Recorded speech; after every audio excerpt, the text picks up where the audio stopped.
Bismillah ar-Rahman ar-Rahim, wa salatu wa salam ala ashraf al-mursalin. Chers élèves de la première année parcours international, bienvenue. Dans cette vidéo, on va voir la troisième leçon droite de le plan parallélisme et perpendicularité. De cette leçon, on va traiter le plan, premièrement, les figures géométriques, deuxièmement, c'est-à-dire le point, la droite, la demi-droite et le segment. Avant de commencer, n'oubliez pas de vous abonner à la chaîne et activer la cloche pour recevoir des nouvelles. Le plan, définition. Le plan est une surface infinie sur laquelle on trace les points, les droites, les demi-droites, les segments, ainsi que toutes les figures géométriques. On dit aussi que le plan est un ensemble de points. Représentation. Le plan peut être représenté en classe par le tableau et par la feuille de notre cahier de géométrie. Deuxièmement, les figures géométriques usuelles, le point. Donc le point est un élément le plus simple de la géométrie. Donc le point est un élément le plus simple de la géométrie. Un point représenté le plus souvent par une croix. Un point représenté le plus souvent par une croix. Un point peut porter un nom comme A, B, C, etc. Deux points distincts sont deux points différents et ne portent jamais le même nom. Donc, deux points distincts sont deux points différents et ne portent jamais le même nom. Deux points confondus sont deux points égaux et représentent le même point.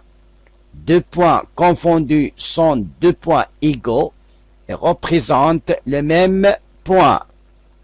Exemple, soit A et B deux points distincts. On écrit A différent de B, c'est-à-dire deux points distincts. Donc, deux points distincts sont deux points différents. C'est pour cela qu'on dit A différent de B. Et ne portent jamais le même nom. C'est-à-dire, on a le point A et le point B. Donc, les deux points sont distincts et différents. Deuxième cas, soit A et B, deux points confondus. On écrit A est égal B, c'est-à-dire les deux points A et B représentent le même point. Donc, deux points confondus sont deux points égaux et représentent le même point. Donc, le point A, donc aussi le point B. Donc, les deux points sont superposables. Donc, les deux points sont confondus. C'est pour cela qu'on a A est égal B. Donc, les deux points sont confondus, c'est-à-dire deux points confondus sont deux points égaux et représentent le même point. Deuxièmement, la droite. Définition d'une droite. Qu'est-ce qu'une droite? Alors, la droite est une ligne droite illimitée de deux côtés. Donc, la droite est une ligne droite illimitée de deux côtés. Pour tracer une droite, on utilise la règle. Alors, pour tracer une droite, on utilise la règle. Une droite peut porter un nom comme D, delta, D', delta prime, L, L', etc. Exemple, voilà, soit D et delta de droite. Voilà D, voilà la droite, c'est une ligne droite illimitée de deux côtés. Voilà, deuxième droite, c'est la droite delta. Vocabulaire. On considère la figure ci-contre telle que D est une droite et A et B sont deux points distincts. Alors, voilà la figure D est une droite. La première, le point A appartient à la droite D. Voilà, le point A appartient à la droite D. Alors, le point A se trouve sur la droite D. Voilà. Le point A se trouve sur la droite D. Donc, le point A se trouve sur la droite D. On dit que le point A appartient à la droite D. Donc, et puisque que A se trouve sur la droite D, donc, on dit que le point A appartient à la droite D. On écrit et appartient. Voilà le symbole de appartient. A appartient à la droite D. Maintenant, on dit aussi que la droite D passe par le point A. Donc, la droite D passe par le point A. Alors, le point A se trouve sur la droite D, c'est-à-dire A appartient à la droite D. On va écrire le symbole de appartient, c'est-à-dire A appartient à la droite D. On dit aussi que la droite D passe par le point A. Maintenant, le point B, on a déjà une droite et point. Les points A et B sont distincts, donc A et B sont distincts, c'est-à-dire différents. Le point B se trouve à l'extérieur, voilà, le point B se trouve à l'extérieur de la droite D. On dit que le point B, n'appartient pas à la droite D. Donc, le point B n'appartient pas à la droite B. On écrit, voilà, le point B n'appartient pas, le symbole n'appartient pas, donc le point B n'appartient pas à la droite D. On dit aussi que la droite D, voilà la droite D, ne passe pas par le point B. Donc la droite D ne passe pas par le point B. Voilà E signifie, le symbole E signifie appartient à, et ce symbole signifie n'appartient pas à. Donc, on a deux symboles. On symbolisait, par exemple, A appartient sur D. Voilà, on utilise le symbole appartient, signifie appartient à. Mais le symbole n'appartient pas. Voilà, on utilise pour le point B. Donc, chaque point qui appartient à la droite, on va symboliser avec le symbole appartient, mais les autres points, par exemple le point B, n'appartient pas à la droite D, donc on peut symboliser avec le symbole n'appartient pas. Propriété. Premièrement, propriété par deux points distincts passe une et une seule droite. Donc, c'est une propriété de la droite par deux points distincts A et B, alors passe une seule une seule unique droite qui passe par deux points distincts. Alors, à exemple, on considère la figure suivante que A et B sont deux points distincts. Voilà, le point A et le point B, deux points sont distincts. Donc, voilà, à partir de deux points A et B, il passe combien de droites? Il passe une seule droite, c'est-à-dire une droite unique qui passe par deux points. C'est pour cela qu'on dit la propriété de la droite par deux points distincts, c'est-à-dire A et B sont distincts, c'est-à-dire différents, ne sont pas confondus. Donc, par deux points distincts passe une et une seule droite. On remarque que par les points A et B ne passe qu'une seule droite. Cette droite portait le nom, soit on va symboliser avec le symbole, voilà, AB ou BA. Donc, on remarque que les deux points A et B ne passent qu'une seule droite. Donc, on va nommer cette droite par le symbole AB ou BA, ou bien AB entre parenthèses, ou bien BA entre parenthèses. Pour la propriété de par un point passe une infinité de droites par un point 1. Voilà, exemple. On considère la figure suivante que A est un point de le plan.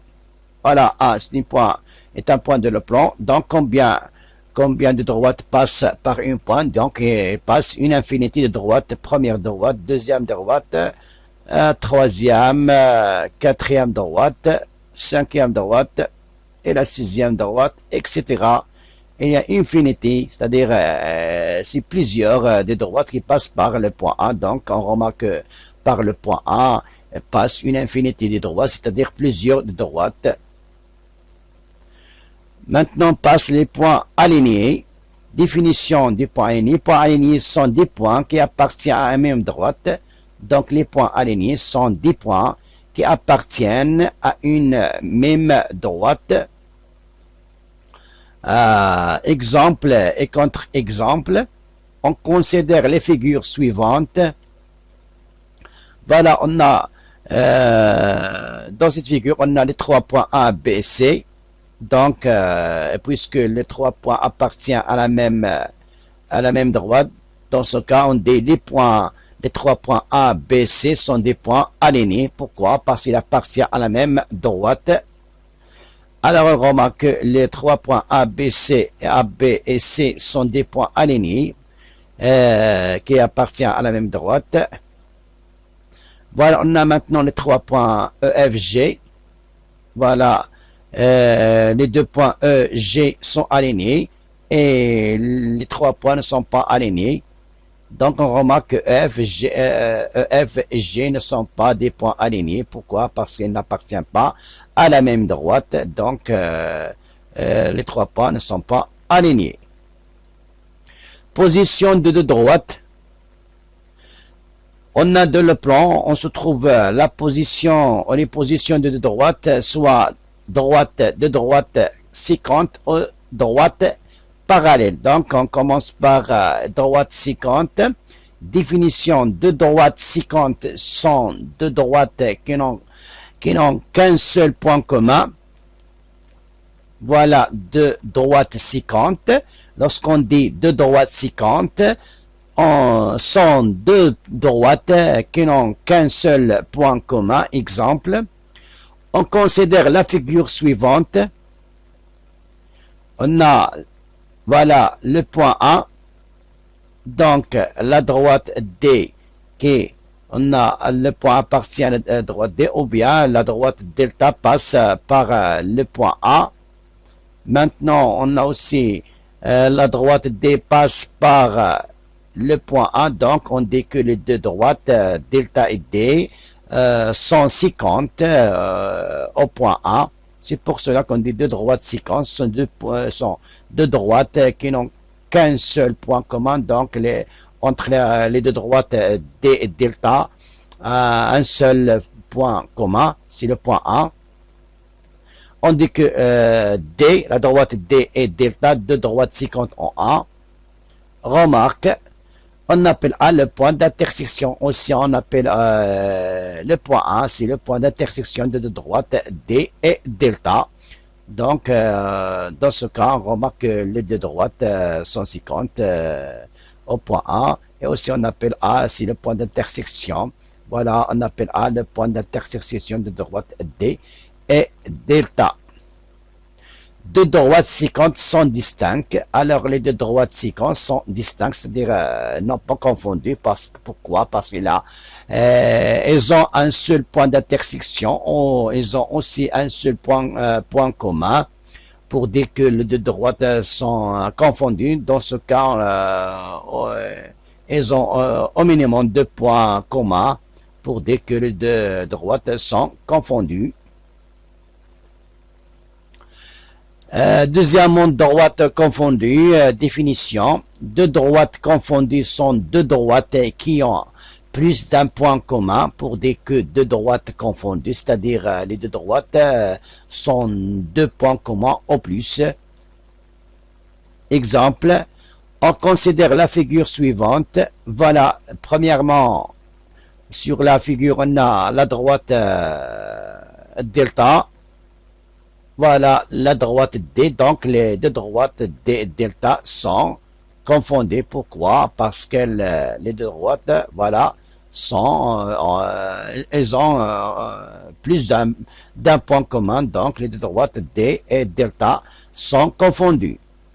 On dit que la droite D et delta sont deux droites confondues. On écrit la droite D est égale à la droite delta, ou bien la droite delta est égale à la droite D. Troisièmement, c'est droite parallèle. On a les positions d'une droite ou deux droites de le plan. Soit on trouve deux droites sont pareilles, c'est-à-dire strictement parallèles, ou bien séquentes. Nous avons déjà parlé les deux droites séquentes et les droites confondues, mais maintenant, on va parler sur les droites parallèles. Définition. deux droites distinctes sont parallèles lorsqu'elles n'ont aucun point commun. D'accord? Deux points distincts, deux droites distinctes sont pareilles lorsqu'elles n'ont aucun point commun. Exemple, on considère la figure suivante. Voilà, on a deux droites, première droite delta et deuxième droite c'est D. Donc, les deux droites sont parallèles. C'est pour cela qu'on dit les deux droites distinctes sont parallèles lorsqu'elles n'ont aucun point commun. Bah, regardez, on a entre les deux droites, il n'y a pas de point commun. Donc, c'est pour cela qu'on dit les deux droites sont parallèles. Alors, on écrit delta parallèle avec D, ou bien delta D parallèle à delta, ou bien delta parallèle à D. Voilà le symbole de la parallélisme de droite. Donc, on écrit delta est parallèle avec D parallèle avec delta, ou bien delta parallèle avec D. On dit que delta et D sont deux droites parallèles. Alors, on dit que aussi D et delta sont deux droites parallèles. Remarque, deux droites confondues, delta et D, sont appelées aussi parallèles. On la note D, voilà, D parallèle par delta.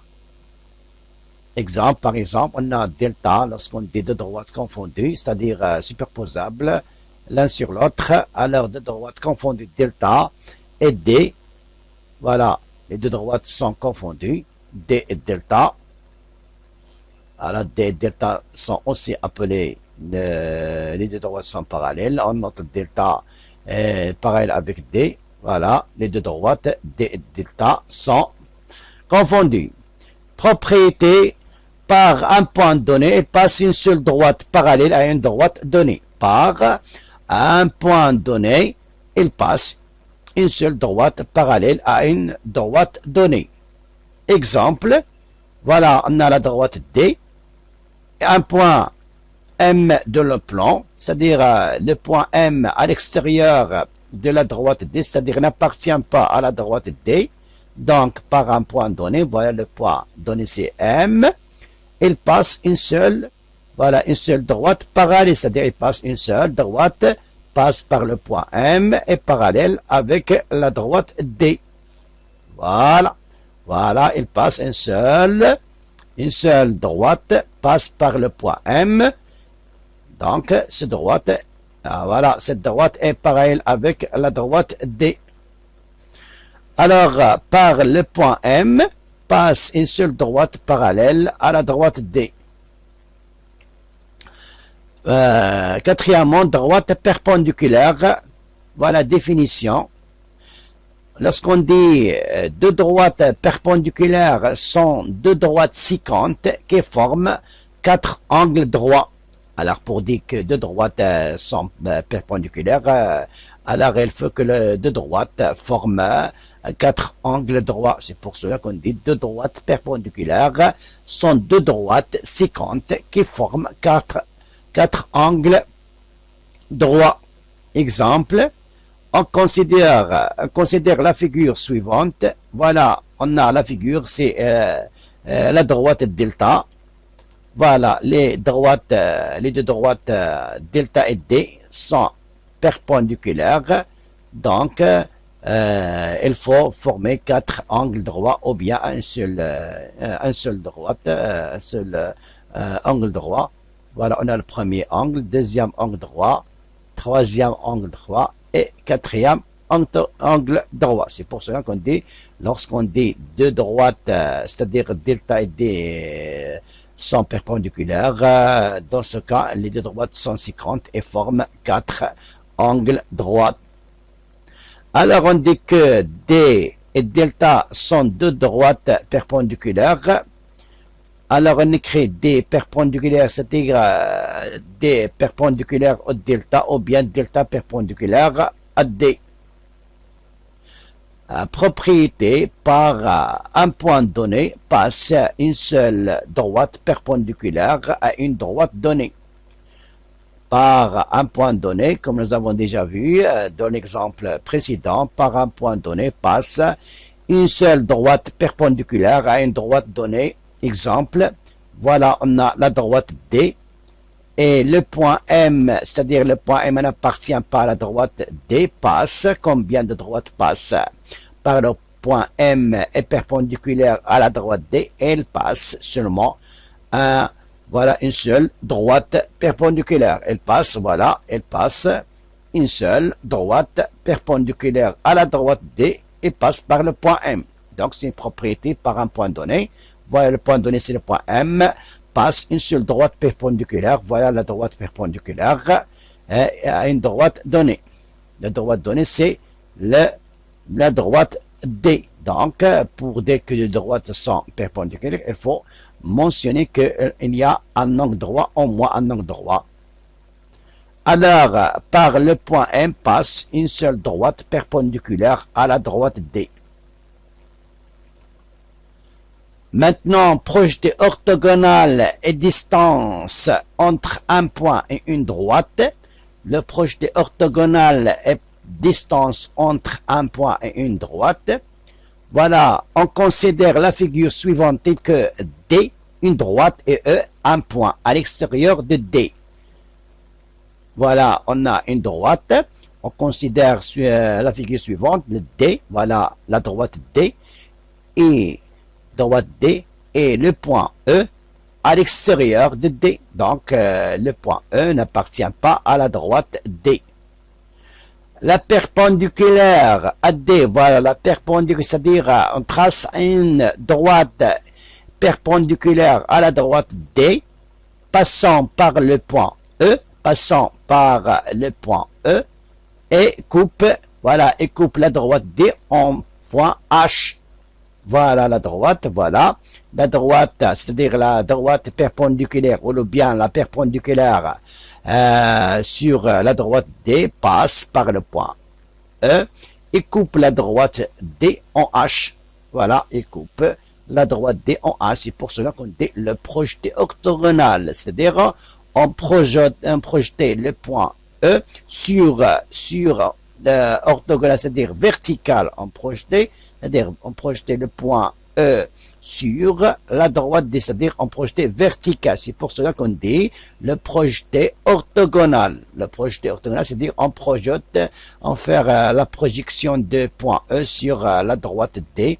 Voilà le point d'intersection entre la droite qui passe par le point E et la droite D, c'est le point H.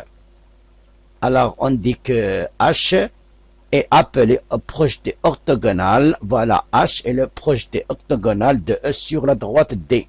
Donc, H est le projeté orthogonal de point E sur la droite D. Voilà, projeté, voilà, le point H, projeté de E sur D. Maintenant, la distance entre E et la droite D, c'est-à-dire la distance EH, voilà, la distance EH est appelée, c'est une distance EH, voilà, EH,